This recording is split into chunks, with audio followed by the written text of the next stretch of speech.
Salut, maintenant que tu t'es réchauffé, on va maintenant venir mobiliser et principalement cibler nos muscles rotateurs externes. Si vous avez compris, quand on passe la majorité du temps en rotation interne, bien souvent les muscles doivent faire le mouvement opposé, ne sont pas assez forts et lorsqu'on leur demande de travailler finalement, on commence à avoir des tensions parce que le muscle n'est pas prêt à aller faire le mouvement qu'on lui demande.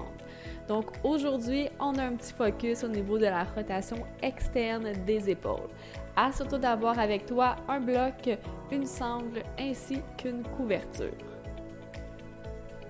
Quand tu es prêt, on va débuter avec les ailes d'ange qu'on a déjà travaillées. Donc, qui nous permettent de renforcer non seulement les muscles responsables de la rotation externe, mais aussi de l'abduction, donc d'éloigner les bras l'un loin de l'autre. Pieds parallèles, mets ton corset tubulaire actif, paume de main face devant toi afin d'être en rotation externe, les mains environ 1,5 pied de distance et on vient littéralement déchirer la sangle. Donc on tire les bras vers la gauche, vers la droite. En même temps, on pense à abaisser les omoplates, super important, on ne veut pas avoir les épaules aux oreilles. Et on pousse les bras loin derrière, extension. Donc, toutes des directions de mouvement qu'on est peut-être moins habitué de faire. Souvent, ça se pourrait que les épaules aient tendance à vouloir remonter pour compenser, aider, mais résistent à la tentation. Surtout d'avoir la tête bien au-dessus de la cage thoracique, menton légèrement rentré vers le sternum. Je te rappelle, on reste ici pour 1 minute complète.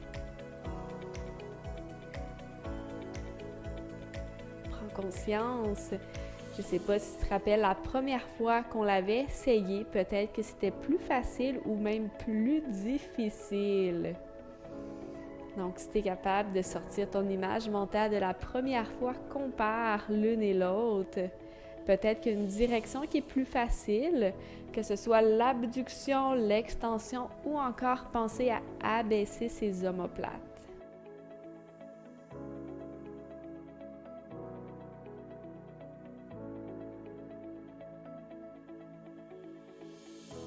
Continue à respirer. Prends conscience, est-ce qu'il y a des zones qui ont tendance à peut-être vouloir compenser? Est-ce que les omoplates veulent venir se coller ensemble? Essaie de résister à la tentation. C'est vraiment les rotateurs externes qui viennent travailler ici, dentelés antérieurs également. Donc, juste en dessous de l'aisselle, tu devrais sentir que ça commence à chauffer graduellement. Donc, ici, encore 6 respirations.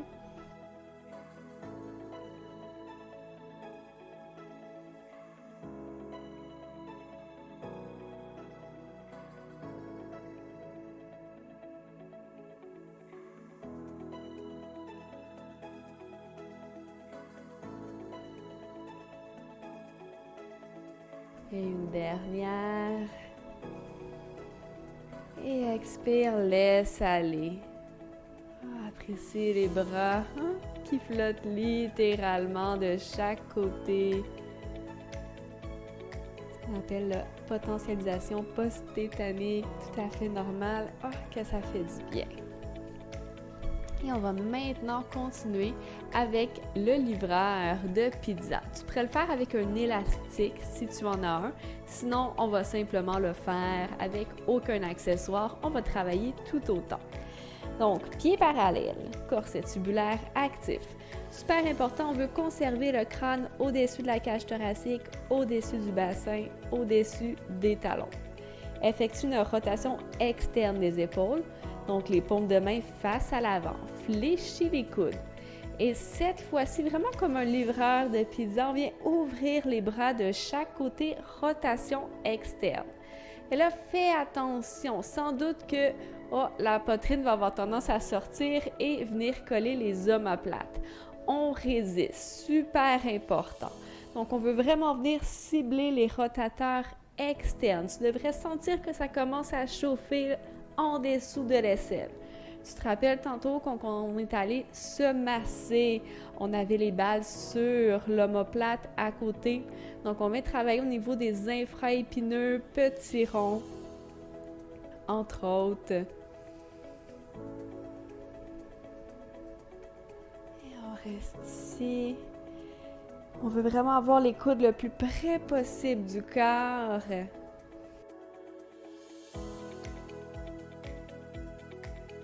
Les bras qui cherchent à s'ouvrir toujours plus. Et on respire en restant pleinement conscient de ce qui travaille en ce moment. Souvent, dans la vie de tous les jours, on a tendance à compenser avec certaines régions et lorsqu'on arrête d'y penser, hop, on a des petits automatismes qui reprennent le dessus et on perd ce qu'on essaye de travailler. Donc, on reste conscient, on écarte les omoplates l'une loin de l'autre et les bras cherchent à s'ouvrir en rotation externe. Et doucement, on relâche. Sans doute que tu as senti la chaleur qui commence à se dégager au niveau des omoplates, entre autres. Et on va continuer maintenant avec les cercles de Matador. Si les muscles à coiffe des rotateurs, surtout les rotateurs externes et supraépineux sont faibles, je te suggère de peut-être le faire avec une sangle. Ça va être un petit peu plus facile. Sinon, si jamais tu souhaites l'essayer, prends une couverture. Plus elle va être lourde, plus ça va être difficile. Donc, peut-être un mauvais choix pour moi aujourd'hui. Premièrement, pieds parallèles, corset tubulaire actif, on commence à être habitué. Je soulève les bras devant moi. Super important. Je veux conserver en tout temps les coudes à la hauteur des épaules. Et vraiment, comme un matador, je vais venir faire des cercles. Donc, sur le côté, je reviens vers moi et je continue comme ceci. Attention, on évite d'activer les élévateurs de la scapula, donc j'abaisse les épaules, mais en conservant toujours les coudes plus hauts que la couverture. Et là, je ne suis pas ici. Vraiment, c'est comme une belle ligne droite, les coudes hauteur des épaules, j'abaisse les omoplates. Donc là, ici, je viens cibler supraépineux, infraépineux, moyen deltoïde et trapèze moyen également. S'ils ne sont pas habitués de travailler, ça ne devrait pas prendre plusieurs tours avant de commencer à sentir l'activation. On abaisse les omoplates, super important, protraction des épaules. Donc, je vais le mentionner plusieurs fois de penser à abaisser les omoplates. Pourquoi? Souvent, en fait, on a l'habitude de monter les épaules aux oreilles pour venir compenser. Et là, on veut vraiment venir briser l'automatisme du trapèze supérieur et de l'élévateur de la scapula qui tente de s'engager. Et on change de direction. Encore une fois, coude plus haut que la couverture. Si on n'y pense pas, ça se peut que on passe tout droit un petit moment. On abaisse les omoplates. Les côtes restent rentrées vers l'intérieur.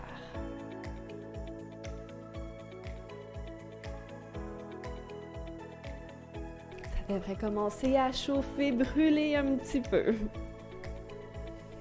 Encore 3 tours. Peut-être que vous avez même un côté qui a tendance à ramener le coude un peu plus bas. C'est peut-être votre côté un peu plus faible. Abaisse les omoplates, coude bien haut. Et relâche. Ouh, ça commence à faire chaud.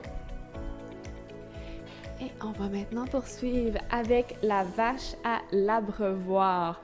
Donc, venez faire un bel étirement au niveau des pectoraux et des muscles sous-épineux. Donc, celui qu'on est allé chercher sous l'aisselle tout à l'heure. Je t'invite d'abord à rouler légèrement ton tapis, dépendamment de son épaisseur, bien évidemment. Et on va avoir besoin d'un bloc. Je viens placer les paumes de main de chaque côté des blocs Et je viens déposer les coudes. Super important, mes coudes sont largeur des épaules et non pas plus larges. Pourquoi? Parce que si j'ai les coudes plus larges, je vais tomber en rotation interne. C'est pas ça que je veux travailler. Je veux vraiment venir cibler les rotateurs externes. Ça se peut que vous allez avoir besoin d'un bloc ou d'une couverture pour le front. Donc, prenez ce dont vous avez besoin. Amenez les hanches au-dessus des genoux. On s'assure d'avoir les paumes de chaque côté du bloc. Si on est sur le bout des doigts, on va tricher en rotation interne. Donc, paumes entre les mains. On amène le front au sol, peut-être. On tire les ischions vers l'arrière. Assure-toi que les coudes ne soient pas plus ouverts que tout à l'heure. Et là, on ne reste pas ici de manière passive. Ça serait beaucoup trop facile. Donc, on n'oublie pas, on crée une protraction des épaules. On cherche à éloigner les omoplates l'une de l'autre. Et on respire dans la pause.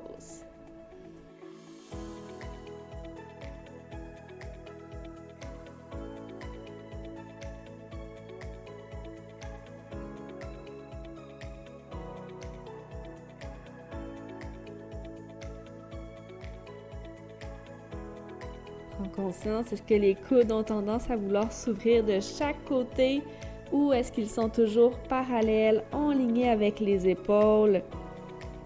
Les épaules qui poussent toujours en protraction, en empêchant les omoplates de glisser l'une vers l'autre. Donc ça, c'est vraiment un bon exercice lorsqu'on passe toute la journée à l'ordinateur en rotation interne. Ça nous permet de venir étirer notre sous-scapulaire en même temps des pectoraux. Donc, deux muscles qui travaillent énormément dans la rotation interne. Encore 2 respirations. Et là, préparez-vous. On ne va pas sortir de la pause, on va rajouter un 2e niveau. Donc, à la prochaine expiration, tu vas conserver la pause telle qu'elle, mais tu vas laisser tomber le bloc à terre. Et les mains vont résister à la tentation de revenir l'une vers l'autre. Donc, toujours la protraction d'épaule, les avant-bras cherchent à rester parallèles. On ne veut pas tomber dans la rotation interne. Si vous avez les rotateurs internes beaucoup plus forts que les rotateurs externes, ça va être très difficile pour vous de rester dans la pause. Signe de plus que vous devriez travailler à ce niveau-ci. Si c'est assez facile de rester ici, c'est une très bonne nouvelle pour vous. Ça veut dire qu'on a quand même un bon équilibre entre les deux côtés.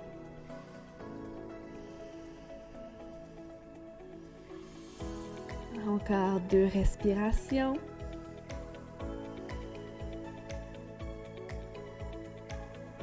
Et doucement, on relâche. Si on revient au sol ou on laisse tomber les mains l'une vers l'autre, dépendamment ce dont vous avez envie. Prends un moment pour apprécier les nouvelles sensations, peut-être explorer les mouvements, peut-être que c'est plus facile, plus fluide. Ça se pourrait fortement. Alors voilà pour notre dernière journée de notre défi ensemble.